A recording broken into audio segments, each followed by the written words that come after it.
Welcome to the Somatic Coaching Academy podcast. I'm Ani Anderson. And I'm Brian Trzaskos. Join us as we explore the science and art of trauma-sensitive somatic practices and tools. Strengthen your practice as a coach, therapist, or holistic professional. Master the art of motivating even the most challenging clients when you understand how to tap into and unlock your client's complete holistic intelligence. If you want to learn the most cutting-edge, research-supported skills for personal and professional mastery, you've come to the right place. Let's get this conversation started. Hi, and welcome to the Somatic Coaching Academy podcast. Ani, how are you today? I'm doing great, Brian. How are you? Doing great. I like your blue shirt. Thanks. I like your blue shirt too. Excellent. We're feeling blue today and ready to roll. Yeah. Excellent. So here we are. This is episode 82. And this week we're going to talk about how leaders can turn around loss of employee purpose at work. Yeah. And this topic kind of spurned out of an article that Ani came across recently in Gallup. Yeah, and it's a topic that's been swirling around actually quite a bit recently, Brian.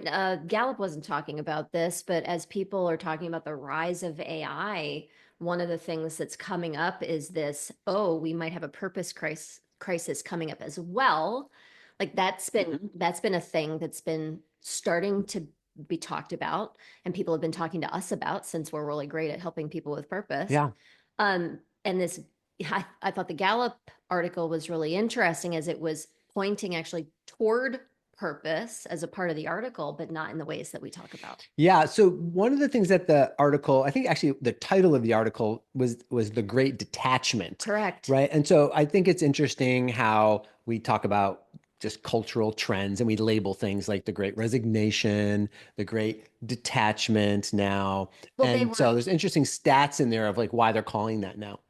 Right. Well, yeah. So they were saying this isn't the Great Resignation. We'd heard about that about 10 years ago or so. Because people actually aren't resigning. Exactly. But they are detached. Yeah, but they are detaching more. Right. And so they're still there, but they're detached. They're not happy. And this is just, isn't it just the thing that organizations have been trying to solve since the dawn of time? Yeah. And there just seems to be a continuous kind of de-evolution of the employee-employer relationship since COVID. Like there's probably a lot of things boiling, bubbling, pressure cooking, and then COVID just broke a lot of stuff open. Yeah. And things just haven't seemed to find their footing yet. No. And one of the things that's happening that we're hearing in organizations is people aren't calling out elephants in the room. They're not having conversations about the things that are obviously the problem, and it just keeps boiling. Yeah. So you keep getting more detachment, more disengagement. So there's some statistics from this article that I thought were pretty interesting, saying that currently 51% of employees are watching for or actively seeking a new job. That's a lot. Yeah. That means whatever organization that you're a part of, half of the people, slightly over half of the people are either looking for a new job or waiting for a new job to kind of open. That's a bit frightening. And expensive. Yeah, and expensive, all that kind of stuff. Yeah. So, and that's across all industries and all sectors, by the way. So that's just something that's happening culturally everywhere. Certainly organizations that we work with are experiencing that. Yeah. And kind of the healthcare field is a area that's happening now, and maybe even a higher rate than that, again, since COVID. Right. A lot of burnout in healthcare professionals, for sure. So there's another interesting stat that's happened since COVID, that the percentage of extremely satisfied employees has dropped from 26% to 18% today. So in 2020, which is still kind of low, like that's what I was thinking. Across sectors, in 2020, only 26% of employees say they were extremely satisfied at work, now it's 18%. So less than one in five of your employees say they're extremely satisfied with their work experience. Wow. So let's just kind of like pause on that for just a second, right? So what this article goes on to talk about are that there's five primary reasons for detachment, for when employees detach from their organizations, from their work responsibilities, from the people around them, all those kinds of things. And here they are. So one is rapid organizational change, which is happening all around us. Yeah, So when people experience rapid everywhere. organizational change, they tend to detach. Yeah, The hybrid and remote growing pains that happened, again, that was sparked during COVID. and So are not people over. went remote and that creates attachment. Yeah, And then people were kind of forced to come back in and they didn't want to come back in. yeah, So that creates detachment. And so that is the still a whole thing. remote hybrid remote pains that are happening. Hey, since COVID, like there's been new customer expectations. Like customers have different expectations about how they believe they should be treated or the services they should be provided, at what level they should be provided. So customer That makes sense. expectations are changing, That makes and that sense. puts pressure on organization. Heck yeah, it does. That's a lot to navigate. Yeah. So not only are the external pressures, expectations changing, also new employee expectations. So organizations are dealing both with expectations from the outside from their customers, but they're also have changes in expectations from the inside from their employees. That's a lot, Brian. That is a lot of pressure on organizational leaders Yeah. who are already stressed out. And by the way, if half of the people in the organization are feeling detached, I would be willing to bet that we're also talking about some of the leaders. Yeah. Right. Exactly. Because the leaders are I'm kind of part of joking. that We half percent. know that they Yeah. are because Exactly. we've been talking to some of them, Exactly. right? And boy, and so all of that pressure plus the pressure that you're feeling detachment inside and not talking about it probably because of all of those repercussions. So this is just like a pressure cooker.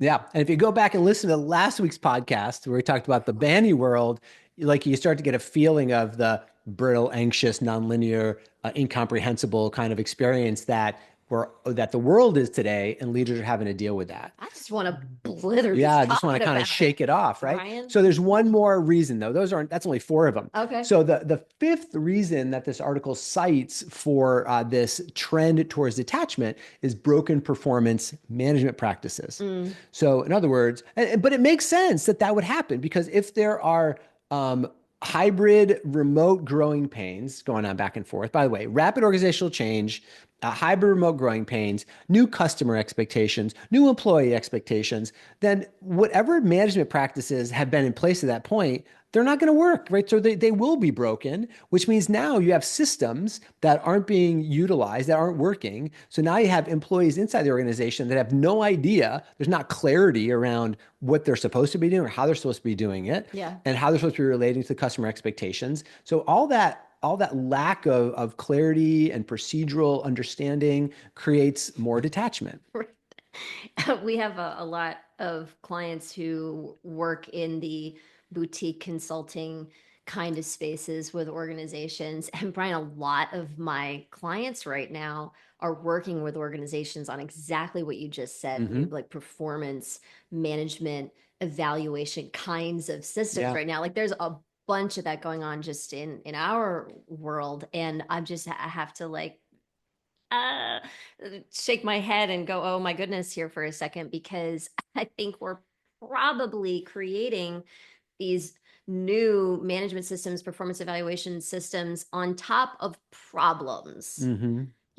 So when you're not addressing underlying problems and you're trying to create these new systems and solutions on top of those things, it's just a recipe for more problems. Yeah, yeah. So let's just talk really quick Under about the going hood. under those problems. Yeah. So the article goes on to talk about the significant decline in the two critical elements of employee engagement. So if we're talking about detachment, engagement, those are two sides of that coin, right? Right. When employees are engaged, now they are active, engaged in the organization. When they're not engaged, they can be considered to be detached. Right. And one of the key things that the article was bringing to light was the importance of intrinsic motivation, Brian. Yeah, that was one of them. So that's the second one. The first one, Yeah. let's just name the first Sure. one, and we're going to talk about the second one. The first one, I think, is actually pretty clear. It's a clarity of expectations at work. Right.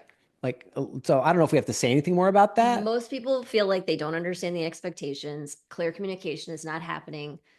Clear that up. Yeah, that's not a hard one to kind of like understand. It's like get down to the business of clarifying expectations. I think part of the problem with that is that, from what I'm hearing from leaders, is there's not uber clarity around what the expectations are supposed to be. So there's still this figuring that out thing that's Yeah. happening. And part of the problem with the fact that people don't know what the expectations are is that not only are they not being communicated clearly, but organizations need to be taking the pause to be doing the strategic work within leadership to make sure that it's clear within leadership and make Yeah, sure sure. that it's clear there, Mhm. because I'm hearing it's not always the Yeah, case. yeah. And so So of course it translates down without clarity. yeah, so let's just put that one there Yeah, and say for that's an sure. important one. The one we want to focus on, because Yeah. it's actually the one that we are more expert in Yeah. and really expert in, is the idea of the other area of decline was where employees feeling connected to company's mission and purpose. Well, I thought this was really interesting in the article, Brian, because they were talking about the importance of intrinsic motivation. And then they started talking about making sure that companies felt motivated in and around the company mission. That employees Yes. felt motivated in and around the company mission. Yeah. But as I was reading the article, I was thinking, wait a minute, are we missing something here? Because are we talking about intrinsic motivation or not? Yeah. What are we talking about? What do we think intrinsic motivation means? hmm What do you think? What does intrinsic motivation mean, Well, Brian? for me, intrinsic motivation is intrinsic to the person, to the employee, That's what I thought. right? And so when we go a little bit further into this article, like there's a couple other things I thought points they made that we need to kind of talk about and understand. To your point exactly, right? Your point exactly. So some of the statistics showing that employee alignment to company missions has dropped from 38% to 30% since 2021. So what that means is that only 30% of your employees feel aligned with your company mission. Right. So right now. So Yeah. you can see that's a problem, Yeah. right? And like I said earlier, we're talking to a bunch of leaders who don't feel aligned with the With company mission. company. I Yeah. mean, I just want to call that elephant out for a second. Yep. That's a problem when we've got top leaders who don't feel an alignment with the company mission, and then we expect the employees to Yeah. get on board with that. Oh, okay, keep going. Yeah, that's a That's problem that's a for problem. sure. Yeah. So let's just pivot for a second to say, hey, what's the research say about when you actually help these two critical elements? Sure. So when improving clarity of expectations, and this is a quote right from the article, improving clarity of expectations from today's levels to best practice levels can lead to a 9% increase in profitability and an 11% improvement in work quality. So what they're saying is simply clarifying expectations to levels of best practice, you get a 9% bump in profitability and you get 11% improvement in work quality with your employees. So that's just clarifying expectations. Sure. Okay, so there's go that. Great. What about the next one? So improving the connection between employees' jobs and the mission or purpose of their organization can lead to a 32% reduction in turnover and a 15% improvement in productivity.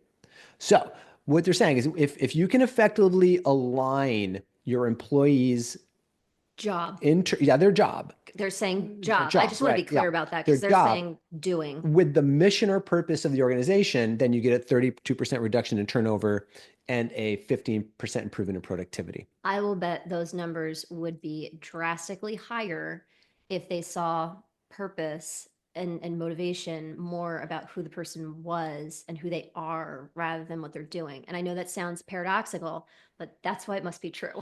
Right.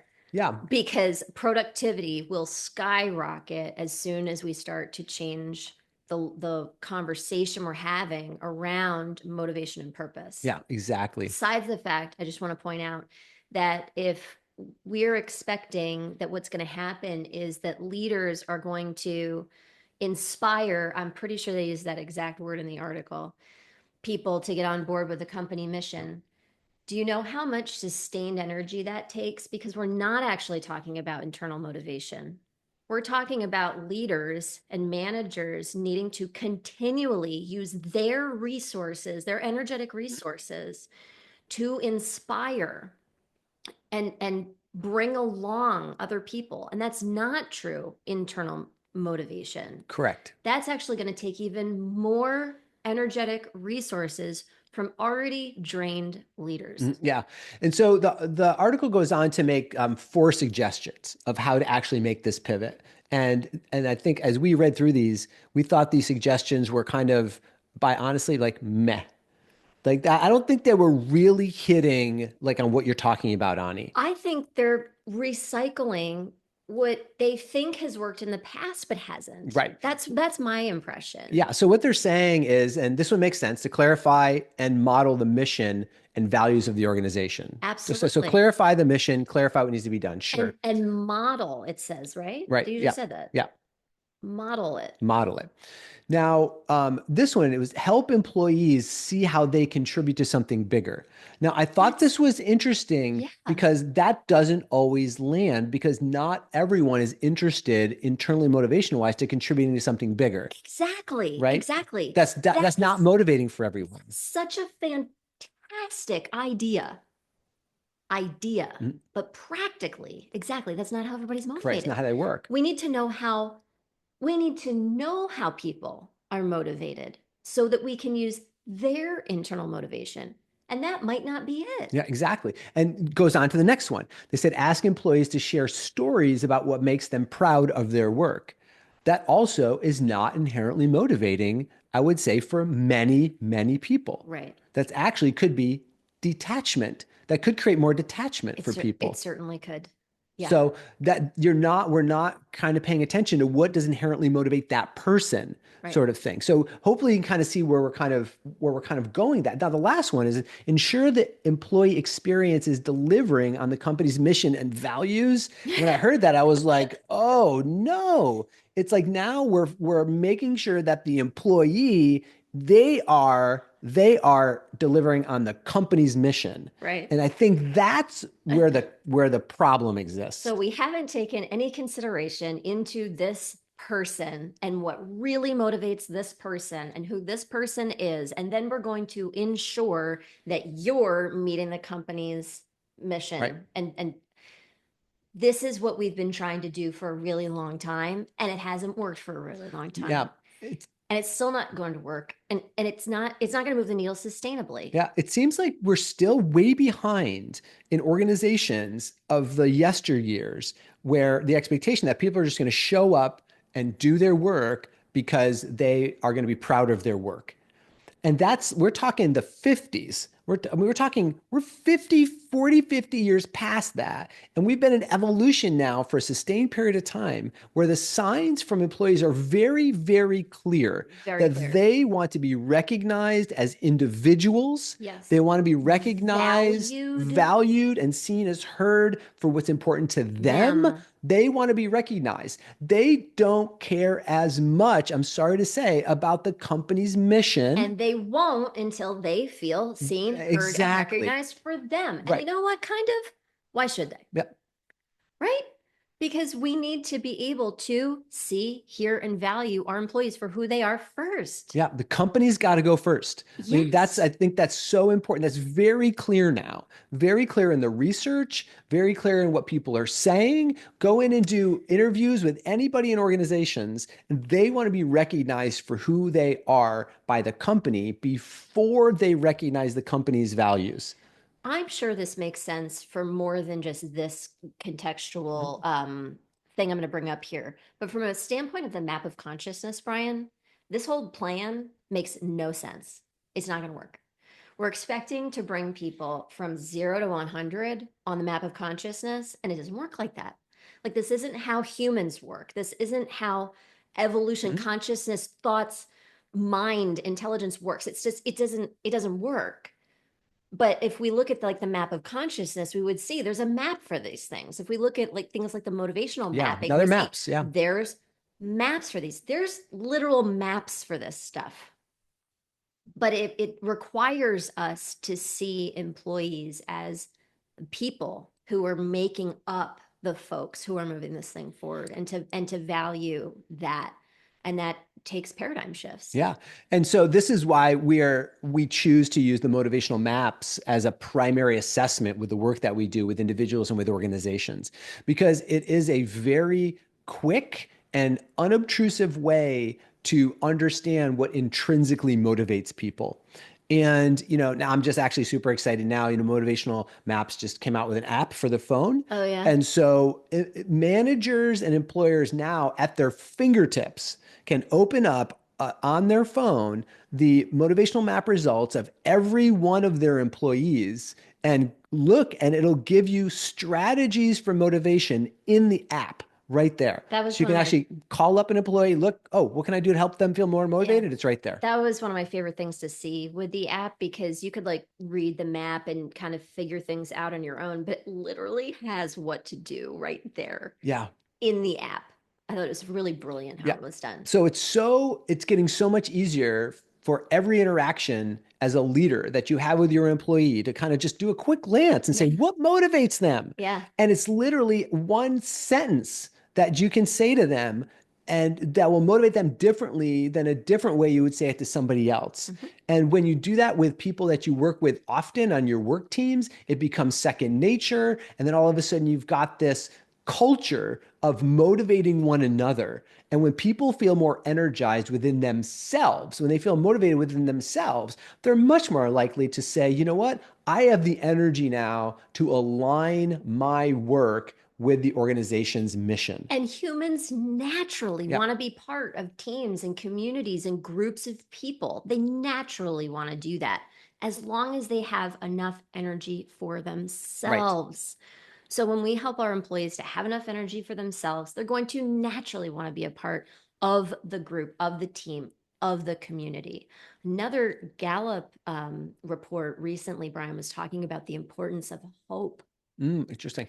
That leaders are really using hope when they talk to employees. And did you have other things you wanted to relate about the actual article? No, go ahead. Okay, so I just wanted to bring in this idea. Great. Because we spent a lot of time talking about how, like, wow, there's some stuff that really needs to change.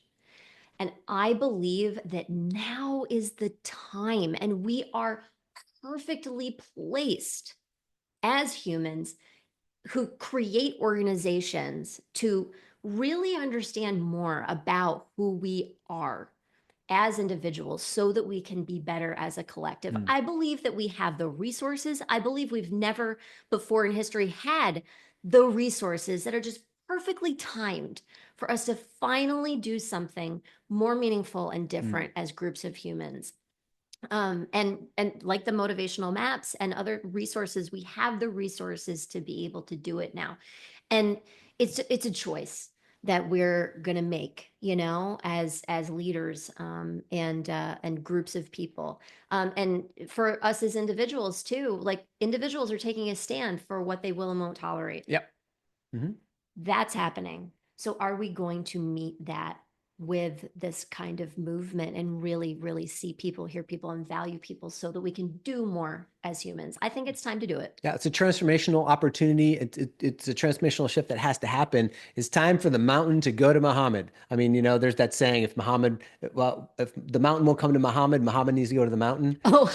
And so here's a very clear case that the mountain needs to go to Muhammad. The companies need to act first. The companies need to go to the individuals in order to help them feel more motivated and truly motivated, without having an expectation that the employees are going to come to the mountain to actually create that change. It's time to make that shift. Because they already would have come to the mountain. Right. If they were going to come, they would have come by now. But they're not. Yep. And we can do this. We can do this. Now's the time. Yep. Yeah. Thanks for joining us for this important to us episode. We hope it was important to you too. If you know somebody who, should hear about this stuff, make sure you share it. And we always love to hear your comments and insights. You can comment below if there's a place where you're listening or watching to do that, on social media. And of course, at info@somaticcoachingacademy.com. Thanks so much for joining us this week. We'll see you next time. Thank you for listening to this episode.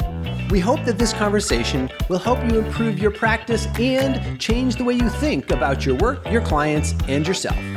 Continue your exploration of trauma-sensitive somatic coaching by listening to more podcast episodes at somaticcoachingacademy.com. You could be the trusted guide that people turn to help them with their most challenging situations and to reach their most precious goals. Thank you for joining us. We'll see you next time.